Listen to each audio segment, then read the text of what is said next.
5:01, vou esperar mais um minuto para a gente, né, dar tempo de todo mundo se logar, e aí a gente já começa com o nosso conteúdo. Obrigado a todos que entraram aí para participar.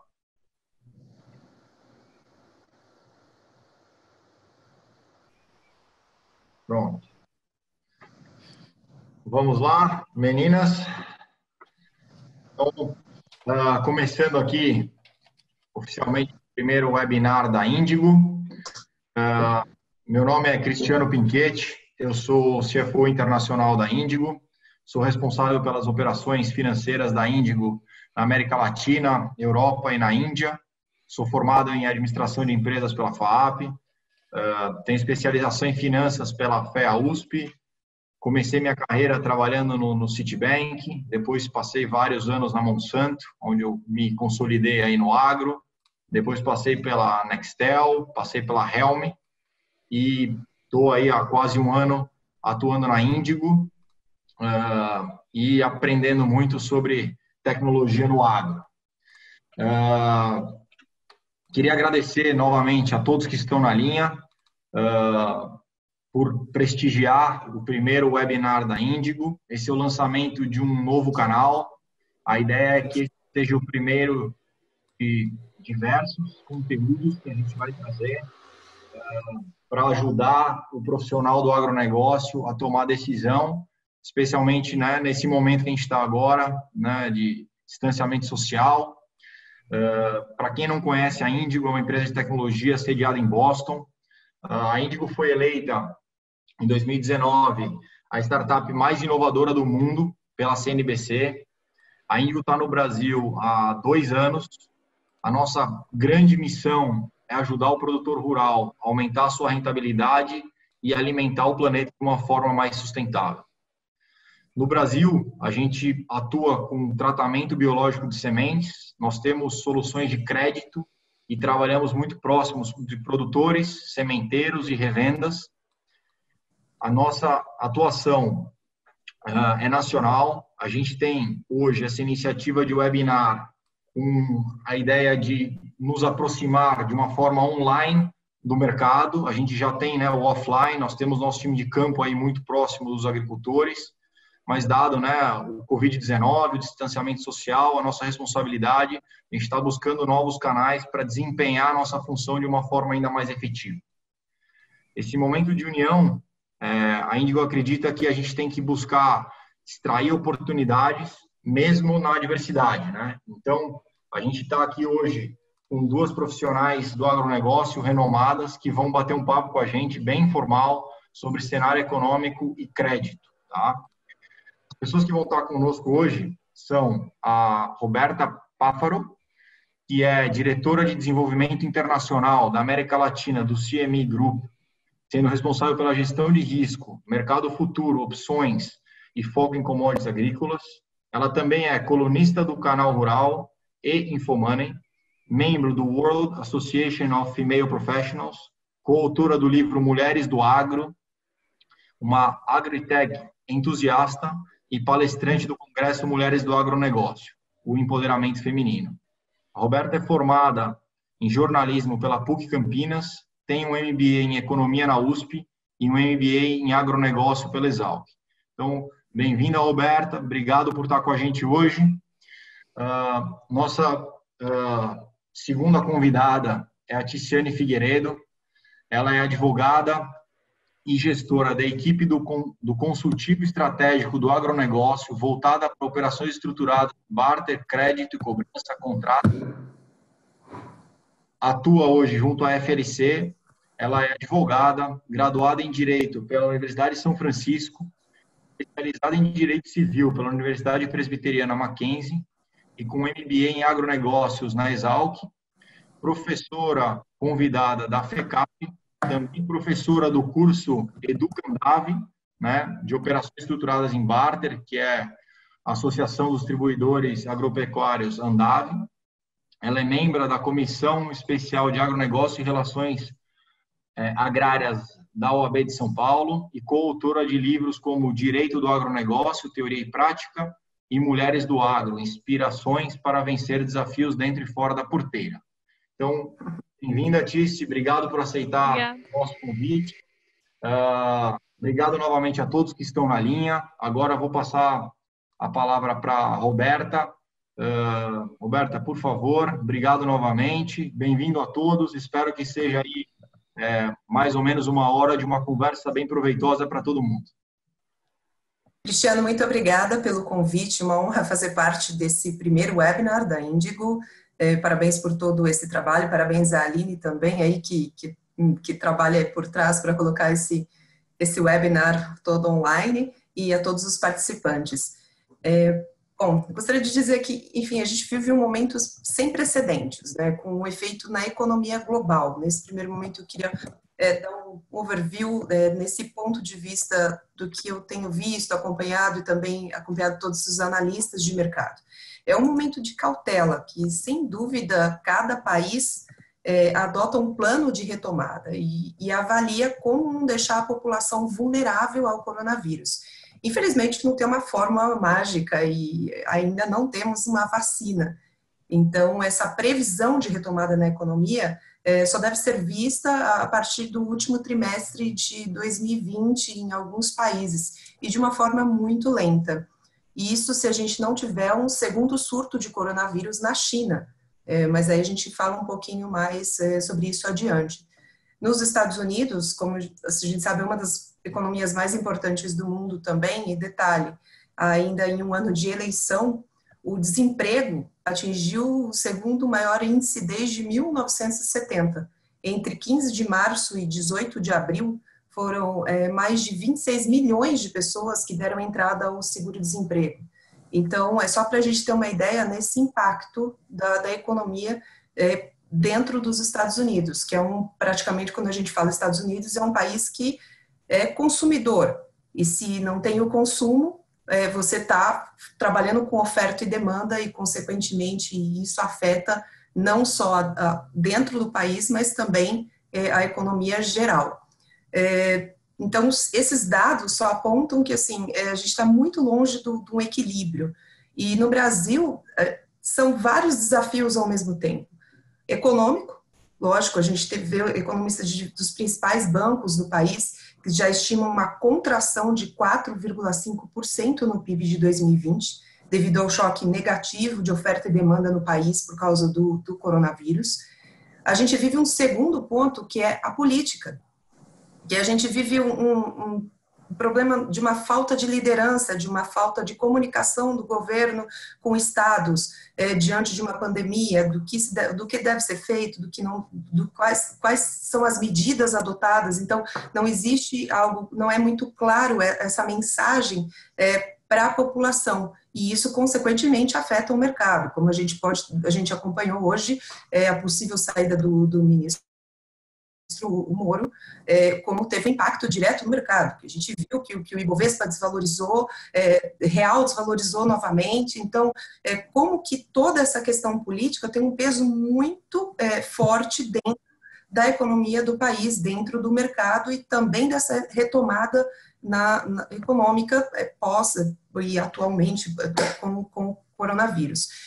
E eu diria que o terceiro desafio, e que também não é de forma alguma negativo, mas não deixa de ser um desafio tecnológico.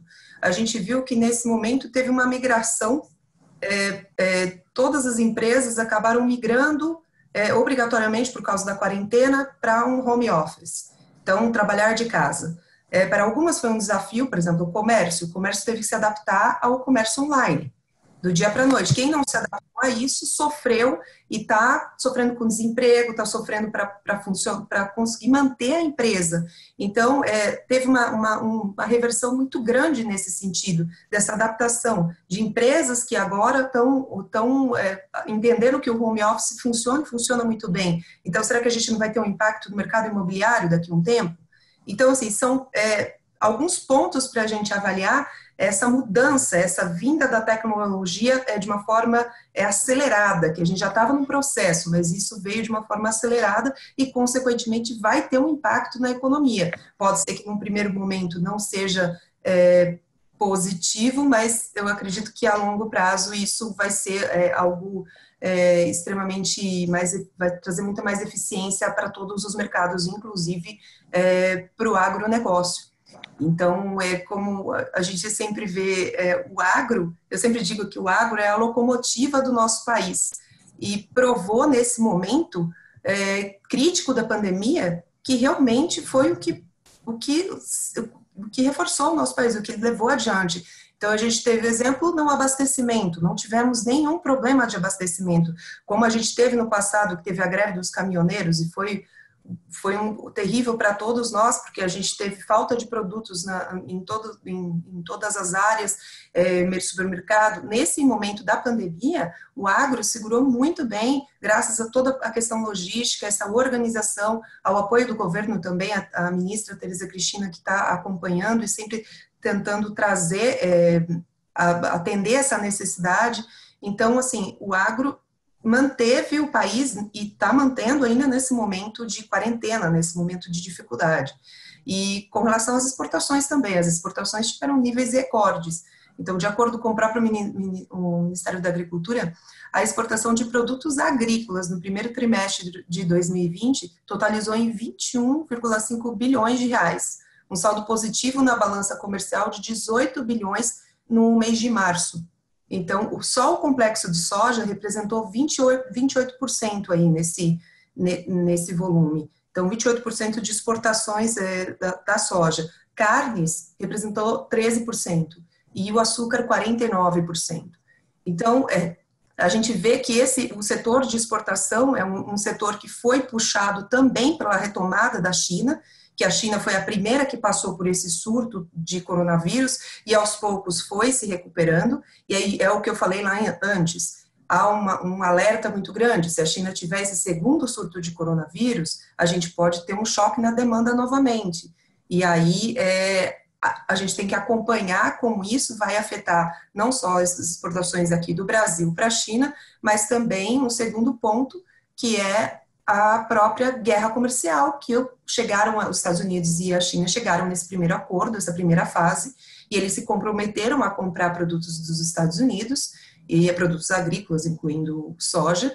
Então, agora vamos ver se eles seguirem com essa retomada, eles podem voltar a comprar, então aí o contrato futuro, Chicago, soja, pode voltar a um preço melhor nesse sentido, e, consequentemente, o mercado dá uma aquecida. Mas também a gente tem desafios, aqui principalmente com a produção de etanol, que a gente está vendo usinas que estão com uma dificuldade muito grande de crédito, quando a gente fala realmente, porque com a queda do preço do petróleo, a níveis nunca vistos antes, então, assim, realmente a gente está passando uma dificuldade. Por exemplo, só em São Paulo, saiu uma pesquisa que 51% da população de São Paulo está trabalhando de casa.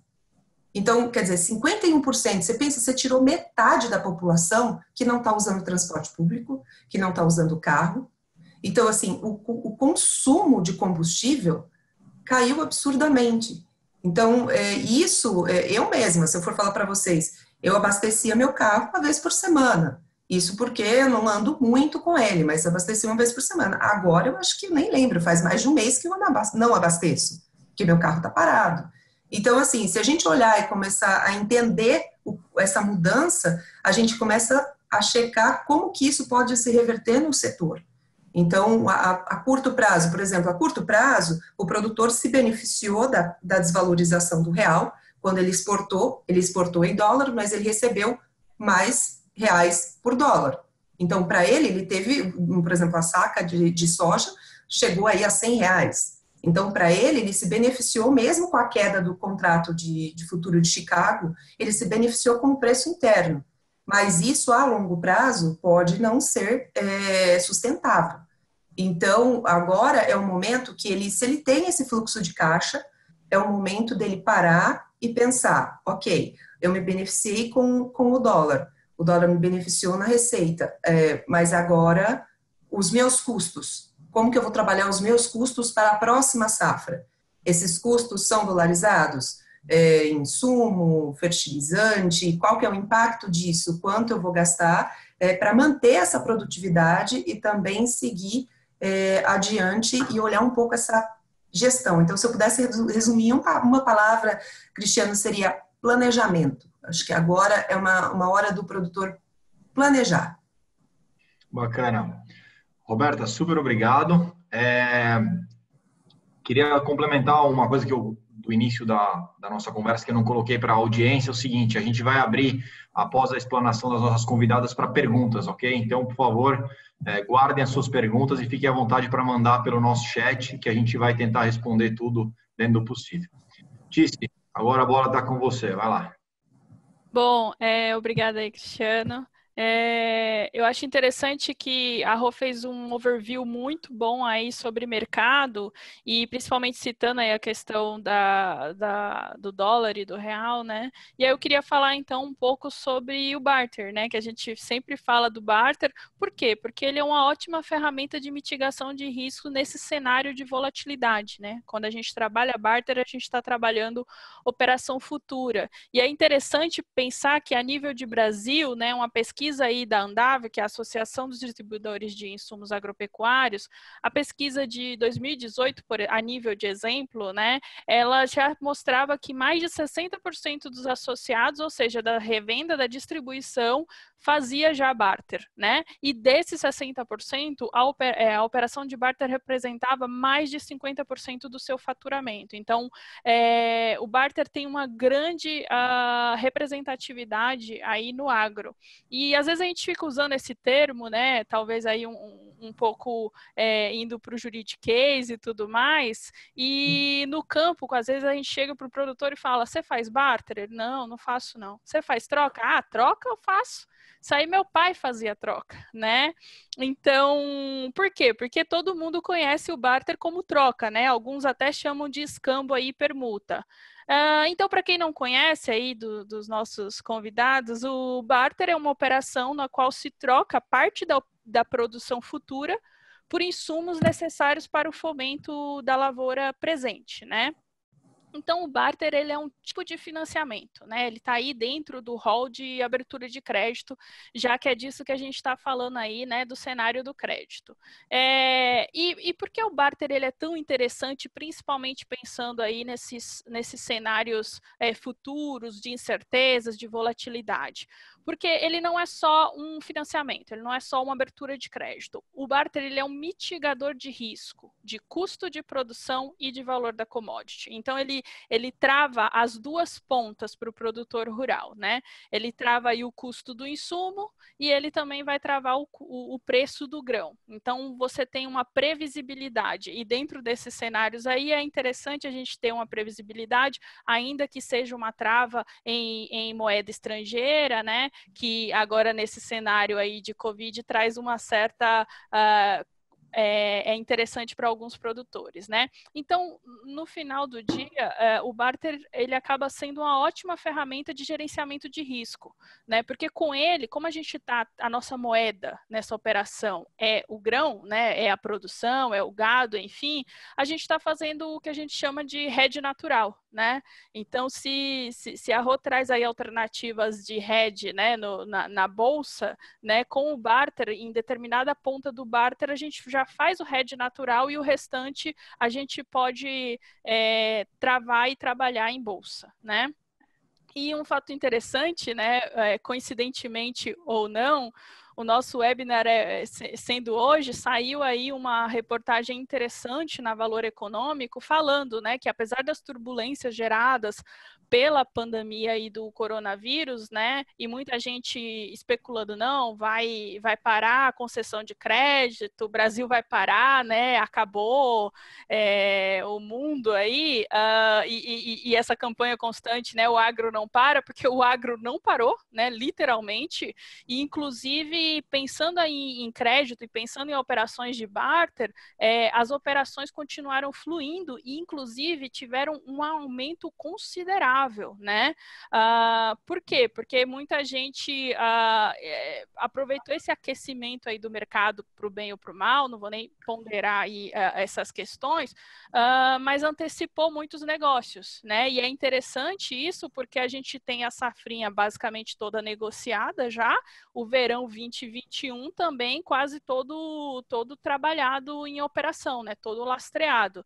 Então, é até interessante, né? Porque às vezes a gente compara o Brasil num cenário internacional e nós aqui, porque essa estrutura de barter que se trabalha no Brasil é muito nossa, né? Muito tupiniquim, vamos por assim.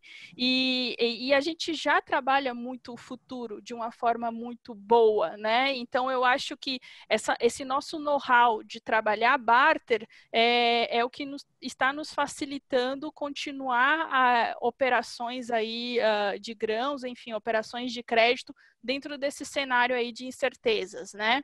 E até como a Rô citou, né, só vou até falar que é interessante isso, né? Porque pensando aí nas operações de soja, a procura por barter travado em reais cresceu bastante, né? Por causa do que é o atrativo, né, no mercado interno, por causa da valorização do câmbio e da cotação aí futura do dólar, né? Então é interessante que quando a gente fala que às vezes algumas crises trazem oportunidades, né? De determinada forma trouxe uma oportunidade aí do produtor conseguir ter aí alguns subsídios, né? Conseguir se estruturar. E falando em estruturação, né, a gente sempre fala, vamos falar em concessão de crédito, vamos falar em operações, qual é a melhor ferramenta e tudo mais, só que o produtor e os produtores que estiverem aí ouvindo sempre vão e sempre odeiam o jurídico, não odeiam o jurídico, nós somos legais, mas aí sempre vai travar na questão de documentação, né, que é o pesadelo, né, do produtor rural, nunca dá certo e tudo mais, porque às vezes a gente tem ferramentas maravilhosas e o produtora rural acaba sofrendo no meio do caminho, né, por causa da documentação. E por quê? Né? Porque a gente tem uma cultura, infelizmente, no Brasil, um pouco diferenciada, né? A gente tem toda uma questão de documentação aí que está passando por uma atualização, né? Então os produtores estão começando a se reorganizar. Por quê? Porque quando a gente vai falar de qualquer operação de crédito aí, vai falar barter ou até um financiamento aí de crédito rotativo, que a gente também está fazendo muito aí dentro desse cenário aí de Covid, vai falar da matrícula, né? Do imóvel, não está georreferenciada, não tem cadastro ambiental rural, né? Não está no nome do produtor, né? Ele faz aí no fio do bigode, né? Com o antigo proprietário, guarda o contrato de compra e venda na gaveta e segue a vida, né? Então, às vezes a gente fala dessas operações interessantes, mas o meu alerta, talvez a minha mensagem aí para os produtores e produtoras rurais que estão nos ouvindo, é a gente dar uns passinhos atrás e pensar na nossa governança de documentação imobiliária rural, né? Porque sem ela a gente não consegue rodar a operação de barter, a gente não consegue fazer nenhum tipo de financiamento. Então tenha a matrícula de vocês devidamente atualizada. E quando eu sempre falo isso, quando eu falo atualizada, não é a certidão emitida no cartório atualizada só, né? Também, mas ela está no seu nome, né? Com as informações corretas, lembrando que o que aconteceu na sua vida tem que ser transmitido ali na matrícula, né? Ela é a nossa rede social do imóvel, né? Então, se houve um divórcio, tem que estar o divórcio na matrícula, né? Houve um falecimento, um inventário, tem que estar na matrícula do imóvel. Contratos, né? Então, se você não é o proprietário do imóvel e você está precisando financiar, não tem problema, é possível, né? Se você é o arrendador, se você é o parceiro. Só que você precisa ter um contrato, né? Muitos fazem contrato verbal e aí vamos lá, gente. Contrato verbal, ele é válido, mas para terceiros, ou seja, para o seu agente financiador, seja o crédito público ou o crédito privado, ele vai precisar de um meio de prova, um documento, né? O tal do papel, né? Que tudo os produtores falam, os papel, é o papel, a gente precisa do papel. E esse papel, pela nossa herança aí portuguesa, burocrática, né? Tem que estar assinado, reconhecido firma, tem que estar registrado, porque senão não tem validade jurídica, né? E aí, quando eu falo de validade jurídica, produtor e produtora rural, eu estou falando de validade jurídica e segurança para vocês, né? Que aí também é refletida no financiador. Um outro ponto que eu vejo sempre o pessoal também sofrendo, vamos por assim, que é o cadastro ambiental rural, né? Muitos produtores têm, nem sabem que tem, porque foi o engenheiro o engenheiro agrônomo fez, e aí ele não está com esse documento, porque o que acontece? O cadastro ambiental rural é um registro eletrônico da situação ambiental do imóvel, né? Então, não é só fazer o cadastro, é acompanhar a situação, se tiver alguma pendência no cadastro, ir lá regularizar, para vocês não terem nenhum problema. E aí eu vou falar, não só na abertura do crédito, como na entrega do grão, né? Quem produz aí sabe que se vocês entregarem algum produto e constar alguma pendência no IBAMA ou no Cadastro Ambiental Rural, vocês podem ter a carga toda devolvida pela trading, né? Por questão de, que a gente chama aí, né, atualmente a gente denomina de compliance ambiental, né? Então, isso é muito importante aí para vocês. Dentre outras coisas aí que a gente pode até responder melhor. E, assim, pensando só para até finalizar, né, que muita gente teve muita dúvida assim, tá, legal, tem essas ferramentas, as ferramentas continuam rodando dentro do cenário do Covid, mas eu bati a cara lá no cartório e ele estava fechado, né? O que eu faço? Como funciona? Só para vocês entenderem, né? Primeiro, sem a documentação em dia, não é possível fazer nenhuma operação. Então, organizem, vai atrás disso para a gente conseguir trabalhar o financiamento. Mas, pensando aí em cenário de Covid, no dia 1º de abril, né, ironicamente, mas aí no dia 1º de abril saiu o provimento 95 do CNJ, o Conselho Nacional de Justiça, falando, né, como é que funcionaria os cartórios, porque o que o provimento trouxe, né? Antes do provimento, os cartórios estavam funcionando em regime emergencial, mas estava meio que cada um fazendo o que acreditava que estava certo, né? Porque estava muito em aberto o provimento anterior. E aí, com o provimento 95, o que aconteceu, né, com isso? Os cartórios e os tabelionatos, né, eles foram considerados serviços essenciais, né, para o exercício do quê? Da cidadania e para a circulação da propriedade e obtenção de crédito com garantia real. Afinal de contas, além da nossa famosa o agro não para, o agro é atividade essencial, né? Então, se o agro é atividade essencial, tudo que roda, né, ao redor dessa atividade também não pode parar. Então, o provimento ele veio para pacificar algumas coisas, né? Então, os cartórios estão atendendo no regime de teletrabalho, online, e-mail, telefone e presencial só por algumas horas no dia e com agendamento. Então, sim, se vocês forem direto no cartório, ele vai estar fechado, dependendo do horário, ele não vai te atender. Mas, se vocês se organizarem, ligar e agendar, é possível trabalhar todo e qualquer tipo de financiamento, inclusive lembrando aí que em se tratando de tabelionato, o tabelião até se desloca, né, pagando a custa, né, de deslocamento, ele se desloca para recolher as assinaturas aí junto aos produtores que porventura não possam ir ao cartório. Então, eu acho interessante que todo o agro, né, continuou rodando. Eu acho que o judiciário pensou aí em formas de resguardar, né, os nossos direitos, principalmente em possibilitar que a gente continue exercendo esses direitos aí, tanto no extrajudicial como no judicial, né? Então, não só para registrar a documentação, mas para regularizar a documentação, o cartório está aberto também, né?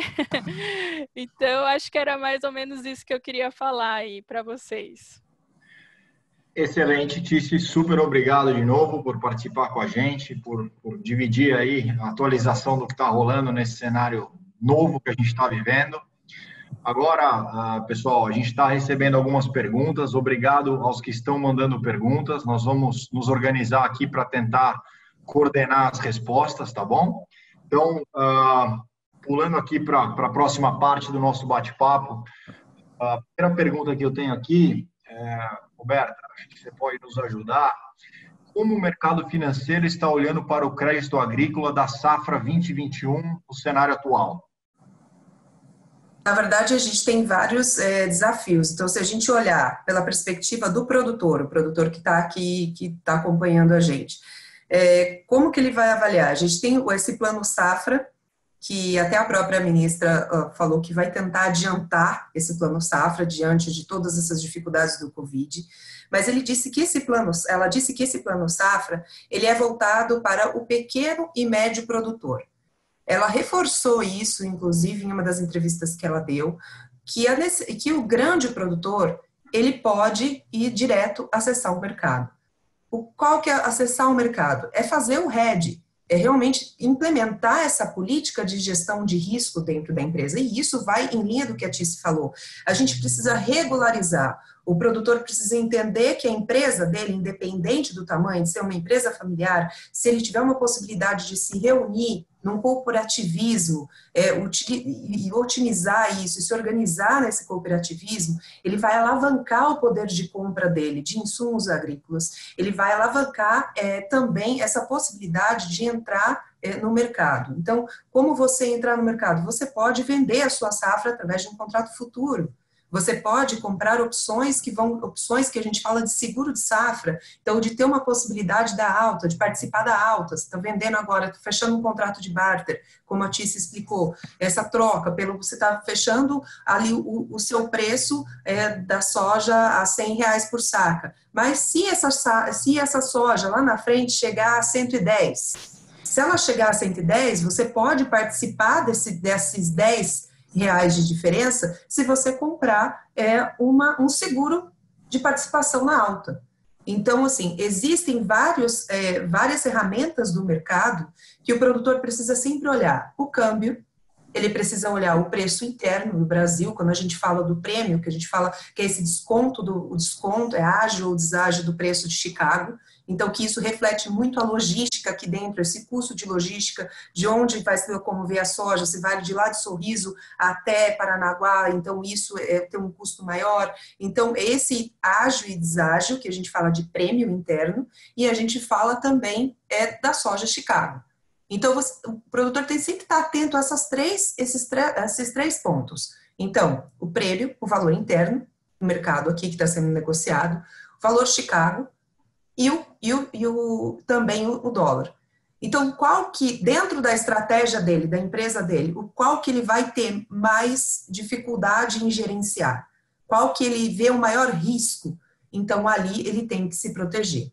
Então, quanto que representa isso? Então, quando ele se protege, ele também está fazendo um planejamento financeiro e, consequentemente, o crédito dele, ele vai conseguir uma linha de financiamento melhor no banco.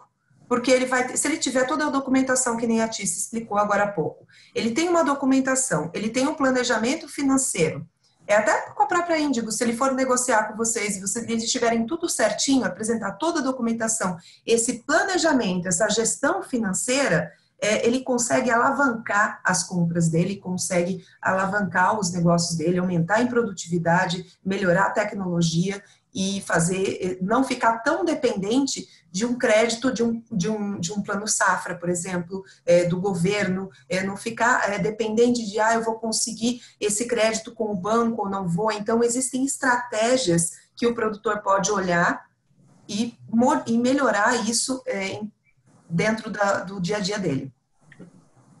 Bacana.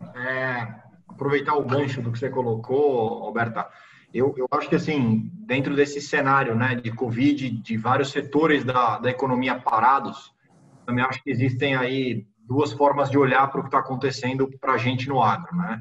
Uma é o mercado está mais difícil, muita gente, né, muito investidor perdeu dinheiro na bolsa ou perdeu dinheiro em outros negócios, ou houve queda de renda em vários, né, segmentos da economia.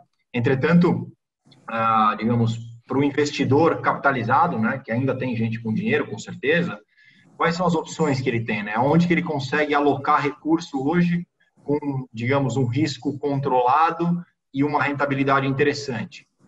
Hoje, A gente sempre fala, o agro não para e o agro não vai parar, né?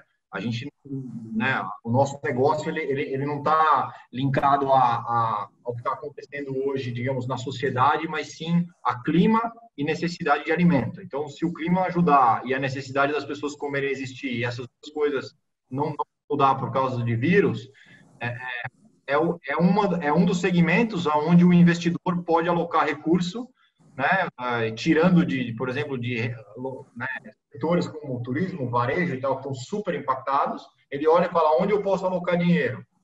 O agro, sem dúvida nenhuma, é uma das respostas, não é a única, mas é uma forte. Eu acho que a gente tem que olhar para esse momento como uma oportunidade, né?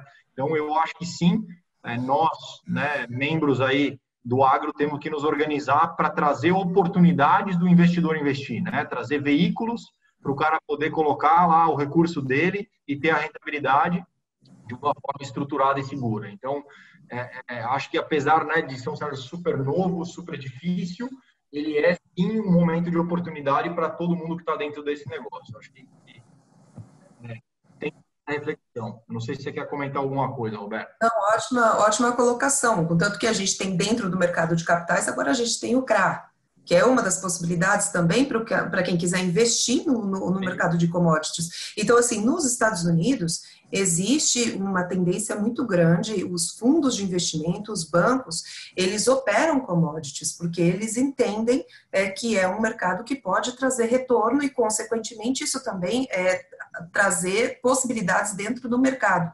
No Brasil, é algo novo ainda. Mas definitivamente o mercado de capitais, o mercado de derivativos está aí como uma possibilidade realmente de alavancar e auxiliar o nosso agro. Eu concordo contigo. Show de bola. Mudando um pouquinho de assunto, indo para a próxima pergunta.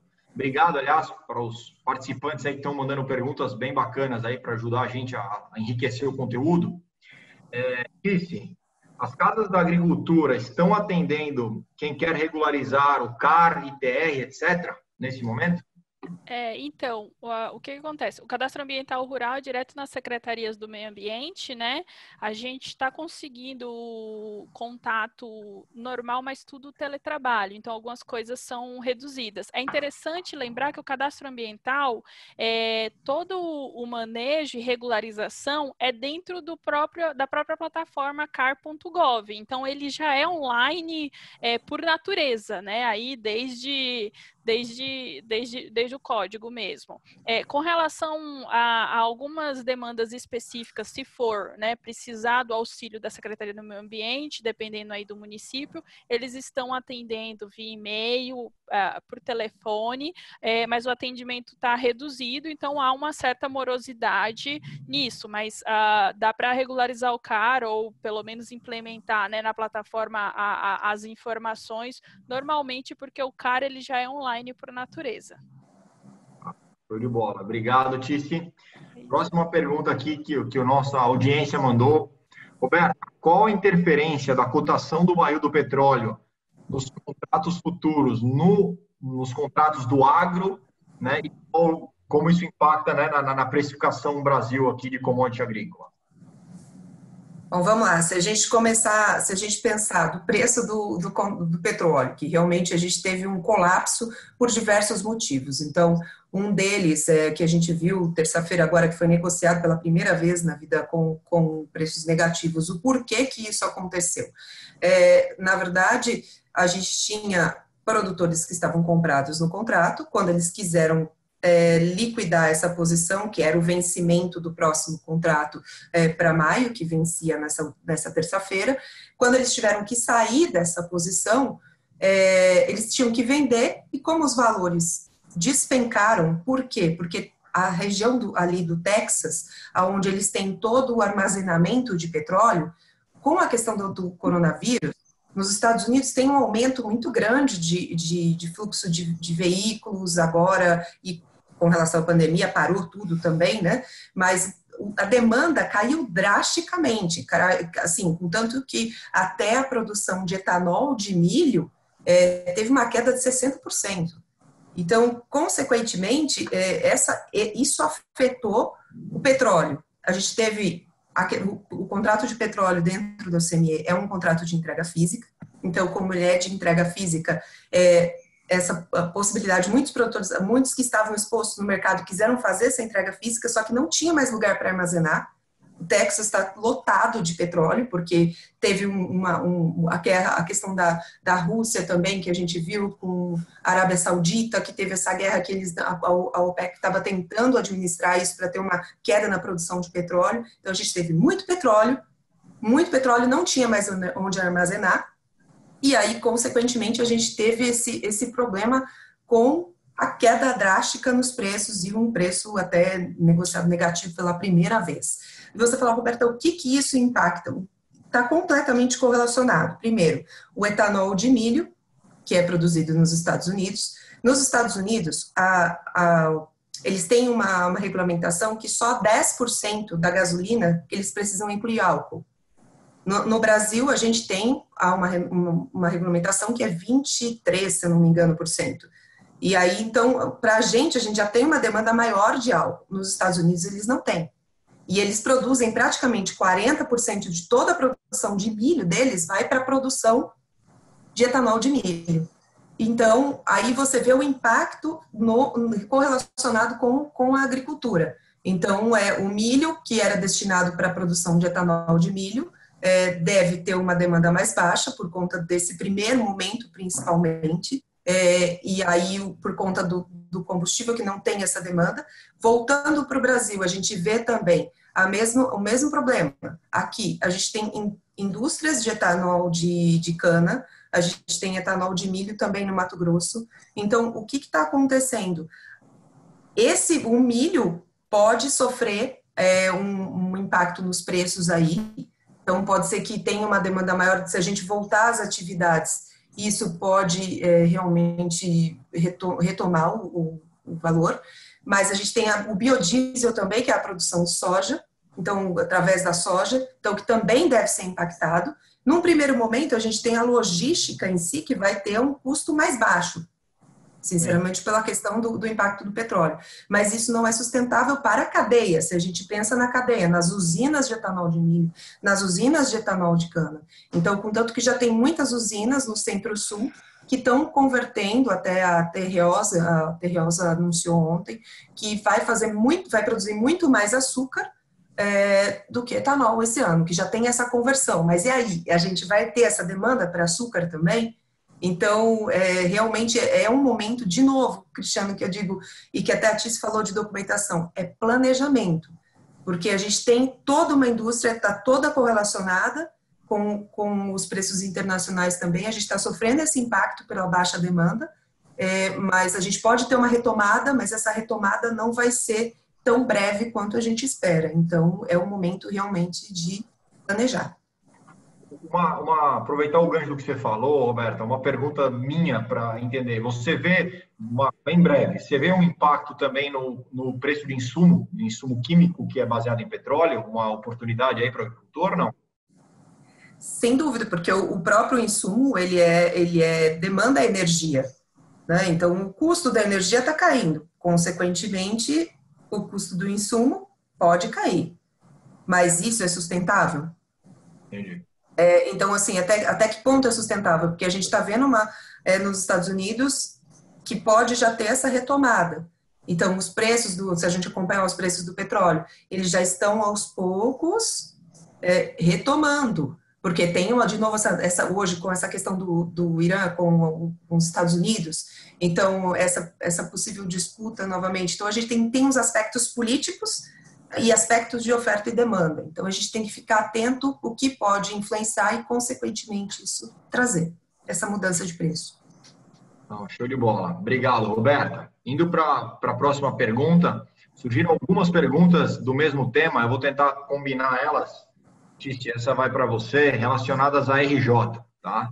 Então, hoje, infelizmente, é uma realidade, o número de RJs tem crescido, semana após semana. Então, assim, como é que a gente pode mitigar o risco, das RJs? Como que a gente pode administrar o tema de CPRs dentro de RJs? E, assim, qual que é Qual que é a sua visão sobre esse tema? Pergunta difícil, hein? Bom, mas vamos lá. O que acontece, né? É interessante, vou falar bem rapidinho, mas a gente ter a noção, porque a gente discute muito essa questão da RJ, né? E principalmente a RJ aí de produtor rural, que é a grande polêmica sobre as recuperações judiciais, né? É interessante frisar aqui que, sim, juridicamente, o produtor rural pode pedir RJ, né? O que se discute, o que tem se discutido mais atualmente aí se ele como e quando ele deve cumprir os requisitos, né, para ser apto, né, a pedir uma recuperação judicial, né? Então, no nosso entendimento, ele precisa estar cadastrado aí como empresário individual na junta há mais de 2 anos, enfim, seguir todos os requisitos. E por que eu estou falando isso rapidinho? Porque quando a gente pensa, como é que eu mitigo o risco, esse cenário de RJ, o que eu faço? A pergunta ela tem que ser direcionada para um setor muito importante, que é o setor de crédito. Né?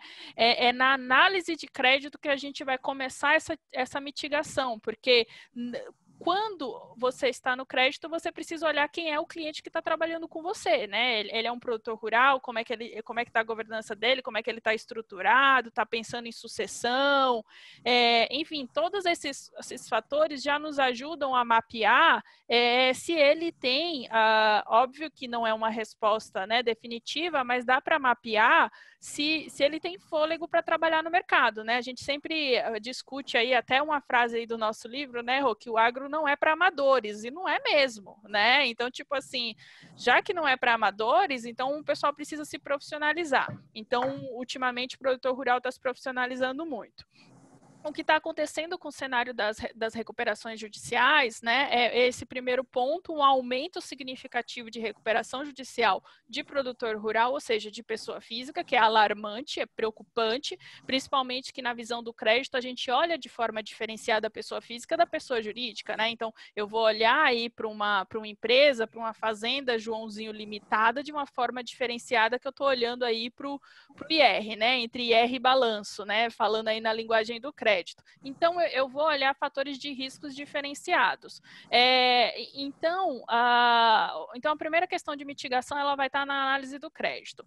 Com relação aí ao aumento, eu acho que é importante, principalmente aí para os produtores rurais que estão ouvindo a gente, teve sem querer citar nomes, mas teve um RJ aí muito emblemático que aconteceu, que na verdade a repercussão maior foi essa semana aí no Mato Grosso, e assim, quando a gente pensa nesse cenário de RJ, ele não é propício nem para o credor e nem para os produtores, porque se esse cenário continuar e da forma como ele está seguindo, que é desenfreada, o crédito vai ficar mais caro, né? O crédito, é bom lembrar que a gente sempre questiona aí sobre o crédito rural e tudo mais, mas a grande parcela que financia o agro é o crédito privado, né? E a gente baseia muitas questões do crédito dentro da mitigação do risco.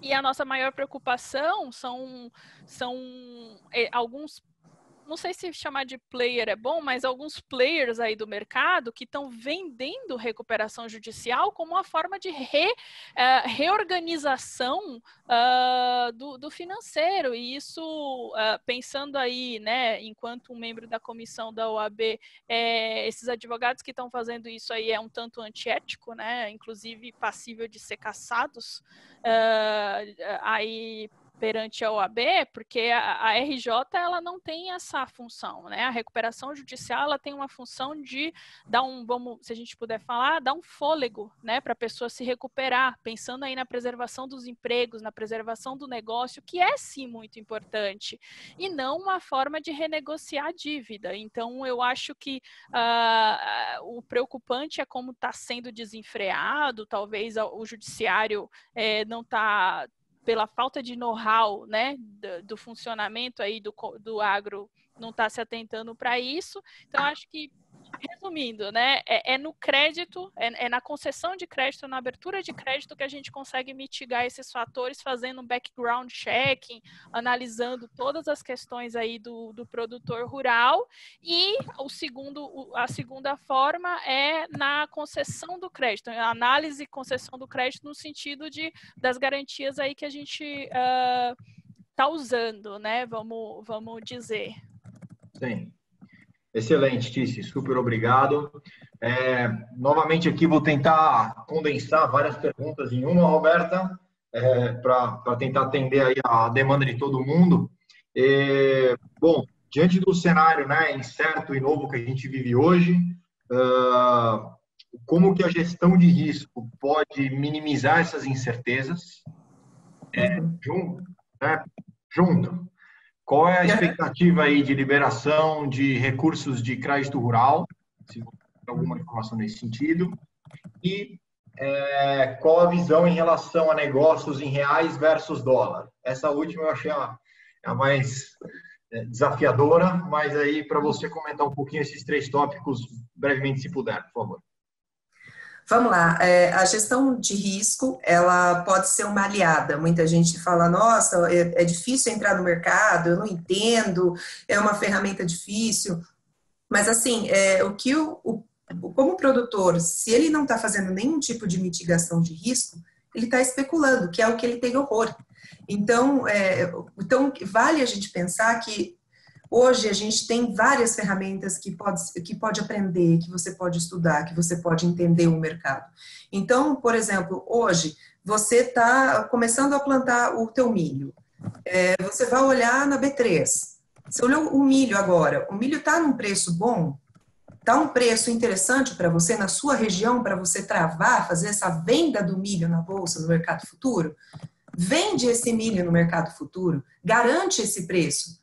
Porque daí amanhã, se na hora de você colher o milho estiver num valor mais baixo, você vai executar a sua posição na bolsa e você vai ter o valor que é hoje. Então, assim, eu não posso dar, não estou falando de nenhuma maneira uma dica de trading ou nenhum conselho, não é nada disso, mas é só para trazer essa consciência de como essa gestão de risco e esse planejamento financeiro, como a gente fez com a TIC, é importante nesse sentido. Aí, com relação ao dólar, como eu disse, são 3 elementos que o produtor precisa olhar. Quanto na região que vai ou acréscimo do valor de Chicago. Então, como que ele avalia isso? Outro ponto é o dólar. Então, agora, para ele vai fazer um barter, como a Tícia estava explicando. Ele vai fazer um barter, ele fala, olha, a minha análise, tem várias análises de mercado. Será que o dólar, ele vai chegar a mais do que 5,50? Será que vai chegar a mais que isso? Será que tem mais espaço para desvalorizar esse real? Ou não? Então, qual que é esse momento? Esse momento, para mim, os 5,50, eu travando o meu custo, ele é o suficiente? Ele é o suficiente, não, ele é o interessante para eu trabalhar com o meu custo e ter uma certa rentabilidade nisso? Então, ele pode ir lá e fazer uma trava do dólar. Ele pode comprar uma opção de dólar, uma opção de alta. Ele tem várias ferramentas, e até dentro do próprio barter, tem o barter financeiro, que a TIC trabalha com isso também. Dentro do barter, ele pode negociar, ele fechou no valor em reais o insumo dele, com aquela troca de grãos, ele travou com o valor, por exemplo, travou a 10 o grão, e aí ele quer comprar uma opção, comprar um seguro de alta, dentro dessa ferramenta do barter, ele quer incrementar, porque se chegar a 12, ele quer ganhar esses 2 de diferença. Então, são várias estratégias que são possíveis e estão no mercado e estão disponíveis e precisam realmente serem implementadas nessa questão de gestão de risco e planejamento do produtor. Excelente, Roberta. Vou pegar aqui uma última pergunta para a gente começar a finalizar aqui. Por que é solicitada a matrícula atualizada com menos de 30 dias com averbação de reserva legal na matrícula? A área obrigatória? Opa, pergunta boa. O que acontece, né? Então, a matrícula, a gente sempre solicita aí, pensando em documentação, a matrícula emitida com menos de 30 dias, porque dentro aí das regras jurídicas, né? Então, essa documentação, essa matrícula, né? Que o nome científico dela é Certidão do Livro 2, né? E aí a gente chama carinhosamente de matrícula, ela só tem validade dentro de 30 dias, né? Ou seja, a boa-fé da análise, ela está dentro desse período. Passou esse período, se houve alguma alteração, já não vai trazer segurança jurídica, por isso que a gente sempre pede ela atualizada. E aí, com relação ao CAR, é uma ótima pergunta, que é o que acontece? Muita gente tem essa dúvida, né? Se eu estou com reserva legal averbada na matrícula, por que eu preciso apresentar o CAR ou por que eu preciso fazer o CAR? O cadastro ambiental rural, ele é obrigatório desde 2012 com a entrada em vigor do Código Florestal, né? Houve aí, óbvio, um tempinho para regulamentar e abrir o sistema aí, o SICAR, né, que a gente chama, que é esse car.gov, mas o CAR já era obrigatório desde 2012. E ele veio como uma forma de ampliar e substituir as averbações na matrícula.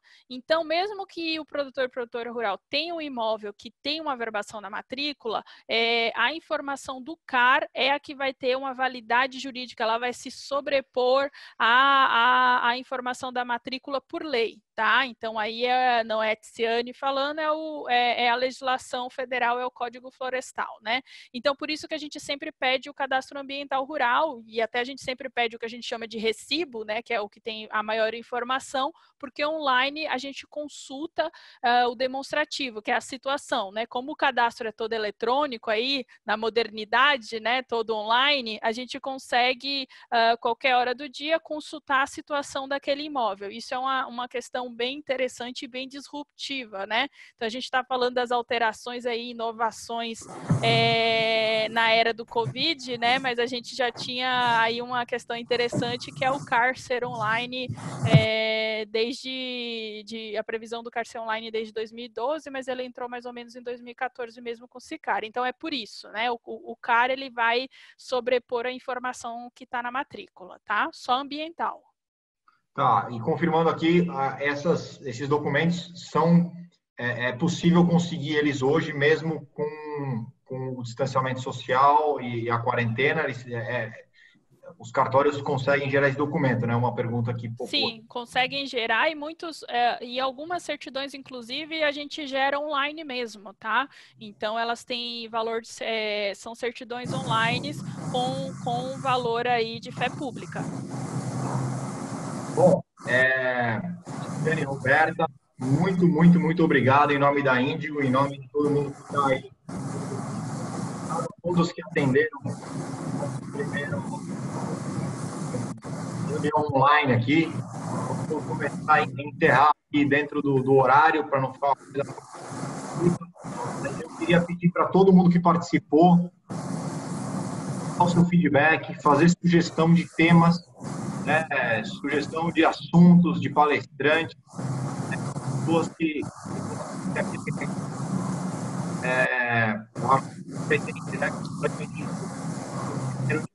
encontros.